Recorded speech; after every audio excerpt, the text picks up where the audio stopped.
आप तस्वीर देखकर इन्हें तो पहचान सकते हैं, लेकिन क्या आप बता सकते हैं कि ये कौन है? ये हैं बटुकेश्वर दत्ता, जो भगत सिंह के साथ 8 अप्रैल 1929 को सेंट्रल लेजिस्लेटिव असेंबली में बम फेंकने की कार्रवाई में शामिल थे। उस वक्त भगत सिंह 21 साल के थे, जबकि बटुकेश्वर दत्ता की उम्र महज 18 साल थी। इतनी कम उम्र में दोनों ने सिर्फ असेंबली में बम नहीं फेंका, बल्कि वहां रुके, नारे लगाए और खुद को गिरफ्तार भी करवाया। बाद में लाहौर कॉन्स्पिरेसी केस में भगत सिंह को फांसी की सजा मिली, जबकि बटुकेश्वर दत्ता को आजीवन कारावास की सजा सुनाई गई। करीब 9 साल जेल में रहे। तबियत बिगड़ने पर उन्हें रिहा किया गया, लेकिन जेल से बाहर आने के बाद उन्होंने आराम नहीं किया। 1942 में वे क्विट इंडिया मूवमेंट में शामिल हुए और फिर गिरफ्तार कर लिए गए। इस बार उन्हें 4 साल जेल में रहना पड़ा। फिर आई तारीख 15 अगस्त 1947, आज़ादी, जिसके लिए भगत सिंह, सुखदेव, राजगुरु चंद्रशेखर आज़ाद, महावीर सिंह जैसे उनके साथियों ने अपनी जान कुर्बान कर दी।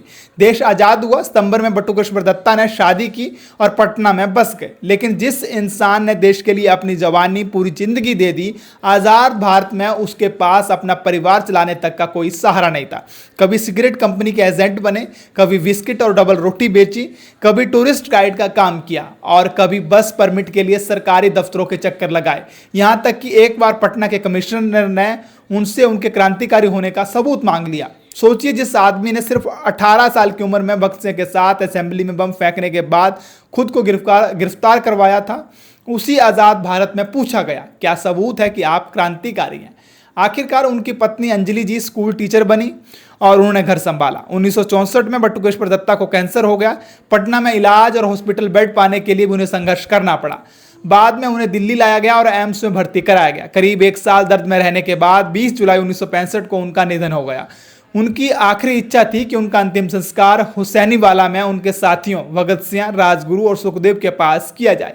सोचिए, जिस इंसान ने देश के लिए अपनी पूरी जिंदगी कुर्बान कर दी, उसे बदले में गुमनामी और दर्द के अलावा कुछ नहीं मिला। लेकिन मरते वक्त भी वे अपने देश और अपने क्रांति के साथियों के बारे में सोचते रहे। आइए इस इंडिपेंडेंस डे को उन क्रांतिकारियों को समर्पित करें जो इतिहास के पन्नों में कहीं खो गए हैं।